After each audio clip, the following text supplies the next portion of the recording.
안녕하세요. 잡시광입니다. 서해는 꽃게잡이 처리되면 불법 조업을 하는 중국 어선과 한국 해경의 숨바꼭질로 긴장감이 감돕니다. 심지어 중국 어선들은 참치 잡는 원양 어선급에 해당하는 대형 어선들까지 우리 바다를 휘젓고 있습니다. 꽃게 등의 가을 성어기가 시작되면 북방한계선, NLL 인근 등 서해 중북부 지역에는 불법 조업 중국 어선의 출현이 하루 평균 200척에 달할 정도입니다. 우리 해경은 500톤급 경비함정을 추가로 배치하고 대형 경비함정 4척과 헬기 등으로 구성된 단속 전담 기동 전단을 운영하며 불법 조업 어선들을 통제하고 있는데요. 최근에도 중국 어선들이 인천 연평도 해역에서 불법 조업을 하자 우리 정부는 군함 12척을 투입해 제압해버렸습니다. 그런데 중국이 하다하다 최근 한국의 정국이 혼란한 틈을 타 서해 잠정조치수역에 대규모 구조물을 무단 설치한 것이 드러났습니다. 한마디로 서해상에 알박기를 한 것이나 다름없는데요. 중국 남중국해에서 하던 일을 한국의 서해에서 자행하면서 이에 대한 한국의 대응이 필요한 시점입니다. 한국은 이에 어떻게 대처했는지, 앞으로 중국의 무단 알박기를 어떻게 대응해야 하는지 오늘은 이 소식 자세히 알아봅니다. 지난 9일 중국이 서해 한중 잠정조치수역에 무단으로 대규모 구조물을 설치한 것이 알려져 충격에 빠뜨렸습니다. 잠정조치수역은 한중 간 배타적 경제수역이 겹쳐 바다의 국경선인 경계선 획정을 유보해둔 민감한 지역으로 어업 행위를 제외한 시설물 설치나 지하자원 개발 등이 금지돼 있습니다. 이런 민감한 수역에 무단으로 구조물을 설치하다니 중국이 남중국해에서 벌이던 짓을 서해상에서 저지른 것입니다. 이를 두고 전문가들은 중국이 나중에 서해에 대한 영유권을 주장하기 위해 한 짓이라고 지적하고 있는데요. 우리 정보당국은 지난달 정찰 위성을 통해 중국이 이 지역에 직경 50m, 높이 50m 이상의 이동식 대규모 철골 구조물 한 기를 설치한 사실을 포착했습니다. 앞서 중국은 작년 4에서 5월에도 인근 지역에 대규모 구조물 2기를 순차적으로 설치했고, 이를 발견한 우리 정부는 중국 측에 강력 항의했던 것으로 전해졌습니다. 그 이후 주춤했던 중국이 최근 다시 설치를 재개한 것인데요. 중국은 이 구조물이 어업 보조 시설이라며 큰 문제가 없다는 입장입니다. 그러나 전문가들은 중국의 시설물들이 우리 정부의 제지 없이 지속적으로 늘어날 경우 앞으로 중국이 이 시설물들을 근거로 해당 지역은 우리 해역이라고 주장할 가능성이 크다고 경고했습니다. 우리 정부는 중국이 이 지역에 총 12기의 구조물을 설치할 계획이라고 파악한 것으로 전해졌는데요. 두 나라는 양국은 매년 한두 차례 경계획정 협상을 벌이고 있지만 별다른 진전은 없는 상황입니다. 중국의 불법 구조물 설치는 사실상 중국이 서해를 자국 앞마당이라고 주장하기 위한 전략을 본격화한 것입니다. 중국은 2010년 우리 서해를 자국의 내해로 규정했고, 최근 들어선 영유권 주장을 위한 근거 만들기에 나선 상황입니다. 과거에도 중국은 이 해역에 몰래 구조물을 설치했다가 한국 정부 항의가 들어오면 철수하는 행위를 반복해왔는데요. 2022년 4월에도 서해에 구조물을 설치한 것이 드러나 양국 간 분쟁이 일었습니다. 그런데 또 그 짓을 하고 있는 것입니다.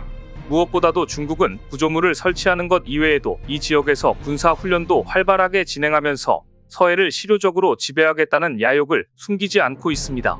앞으로 한국과의 협상 과정에서 우위를 차지하기 위한 의도라고밖에 볼 수 없는데요. 국내외 전문가들은 중국, 필리핀, 베트남 등 인접국가 간 영유권 주장이 충돌해 아시아의 화약고로 꼽히는 남중국해의 상황을 반면교사 삼아야 한다고 경고하고 있습니다. 중국은 이 지역에 인공섬 7개를 설치한 뒤 우리영해라고 선포해 필리핀, 베트남 등과 지금도 영유권 분쟁 중입니다. 남중국해에서도 처음에는 서해와 마찬가지로 구조물 무단 설치를 시작했고 2013에서 2016년 차례로 인공섬 조성에 나섰습니다. 이후 2022년 이후에는 대함대공 미사일과 전투기 등까지 반입하면서 군사기지와 작업이 마무리 단계에 있습니다. 중국은 동중국해에서도 천연가스전 시추 구조물과 부표 등을 잇따라 설치해 일본과도 갈등을 빚고 있는데요. 구조물만 설치하는 게 아닙니다. 최근 중국 군함이 서해 등 우리 관할 구역 안으로 들어오는 일도 증가하고 있습니다. 국방부가 2020년 공개한 최근 5년 주요 외국 군함의 한반도 인근 활동 현황에 따르면 중국 군함이 배타적 경제수역 등 잠정 등거리선을 넘어 한반도 인근에 출현한 횟수는 2016년부터 2019년까지 5년간 900회가 넘었습니다. 중국의 저희를 알 수 있는 가장 논란된 사건은 2022년 한중잠정수역에서 중국이 몰래 석유 시추를 시도했던 사건이었습니다. 2022년 서해 한중 잠정조치수역에서 중국 석유 시추 구조물이 발견됐습니다. 당시 우리 외교부는 중국의 어느 나라 관할인지 경계선 획정이 안 된 수역인 만큼 최종 경계 합의를 방해하는 행위를 하지 않도록 한 유엔 해양법 협약 위반일 수 있다며 사실관계 확인을 요청했습니다. 국제 판례에서는 관할이 겹친 수역에서는 탐사 활동도 허용하지 않기 때문에 시추 여부와 관계없이 퇴거 요구 등을 할 수 있습니다.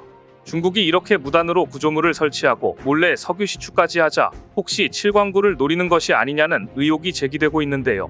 2023년 중국은 해상 유전 개발에 총력을 기울이기 시작했습니다. 기존 육상 유전이 노후화됐기 때문인가? 그것만이 이유는 아니었습니다. 당시 블룸버그 통신은 중국이 넘쳐나는 에너지 수요를 자체적으로 감당하기 위해 심해 시추를 대폭 늘리고 있다고 대대적으로 보도했습니다. 당시 중국은 세계 최대 원유 수입국이었습니다. 2000년 전체 원유 공급량의 10%에 불과했던 수입 비중이 2022년에는 70%를 넘어설 만큼 원유 수입 비중이 높았습니다. 그러자 중국은 자체적으로 원유를 수급하지 않으면 안 되겠다고 생각했는지 해상 유전 개발에 본격적으로 뛰어들었습니다. 그래서 그렇게 남중국해에서 불법 설치물을 설치하고 자기네 해역이라고 우기고는 석유 시추를 했던 것입니다. 최근 중국 해상 유전에서 추출된 원유는 중국 내 원유 총생산량의 약 60%에 달할 정도로 바다에서 엄청난 원유를 뽑아내고 있습니다.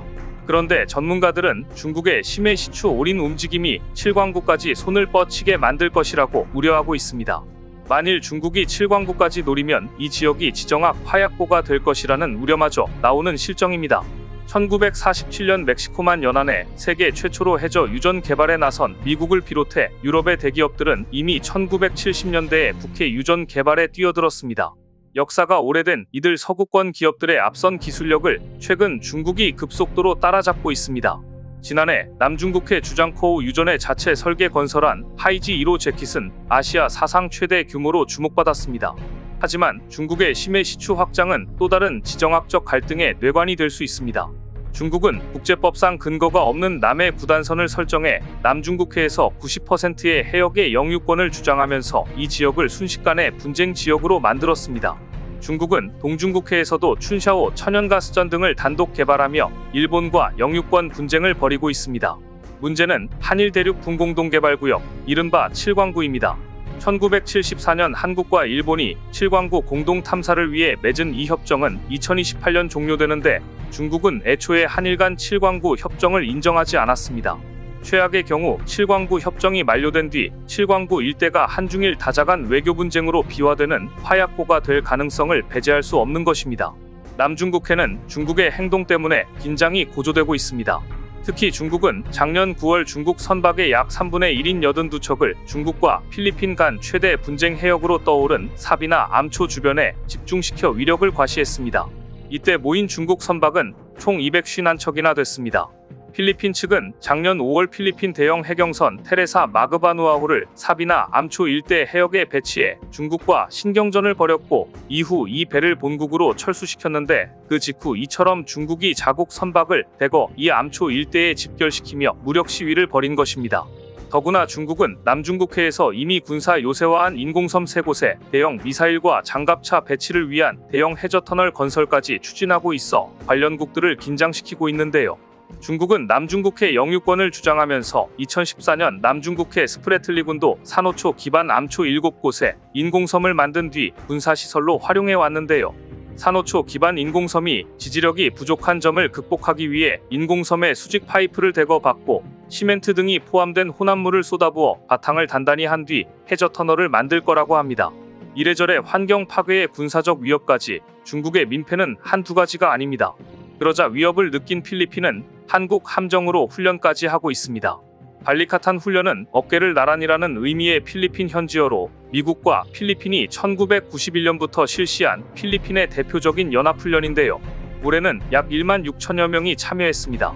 그런데 이 훈련에서 필리핀은 호세리자람을 함대한 미사일 훈련에 주력 함정으로 참가시켜 약 36km 떨어진 표적을 해성 미사일로 정확히 명중시켰습니다. 호세리자람은 HD현대중공업에서 해성 미사일은 LIGNX-1에서 수출한 것이라 이번 훈련으로 우리 함정과 미사일의 우수성이 다시 한번 입증된 셈입니다. 그런데 이번 훈련에서는 표적함도 큰 관심을 받았습니다. 표적이 된 선박은 4,700톤급 칼리라야 하므로 2008년 중국에서 건조돼 2020년에 퇴역한 필리핀군 보급선으로 필리핀군이 보유한 퇴역함 가운데 유일한 중국산 함정이었는데요. 이번 훈련에서 한국산 호세리자라미의 미사일로 격침되어 묘한 분위기를 자아냈습니다. 하지만 필리핀은 한국으로부터 도입한 호세리자람 외에는 해군력이 너무 부족합니다. 그래서 한국은 최근 필리핀에 신형 호위함 오션 4300을 제안했습니다. 하나오션은 호주 퍼스에서 열린 인도양 해양 방산 전시회에 참가해 신형 호위함 오션 4300을 처음으로 공개하며 기술력을 알렸는데요. 오션 4300의 가장 두드러진 특징 중 하나는 디젤 전기 및 가스 결합 방식을 사용하는 강력한 추진 시스템으로, 이 시스템은 높은 성능과 효율성을 보장해 현대 해군 작전의 엄격한 요구 사항을 충족합니다. 또한 이 호위함에는 높은 수준의 소나 기능이 장착돼 대잠수함전 성능이 향상됐습니다. 한국형 수직발사기 KVLS-1과 미국 수직발사기 MK-41 시스템과 호환되는 32개의 수직발사 시스템으로 상당한 화력을 제공하는 것은 물론입니다. 아무 바다에서나 알박기를 하면서 불법 구조물을 만들어 분쟁을 야기하는 중국. 더 이상 서해에 중국 불법 구조물이 나오지 않도록 한국은 철저히 감시해야 할 것입니다. 오늘 준비한 소식은 여기까지입니다. 댓글을 통한 여러분들의 많은 의견 기다리겠습니다. 시청해주셔서 감사합니다.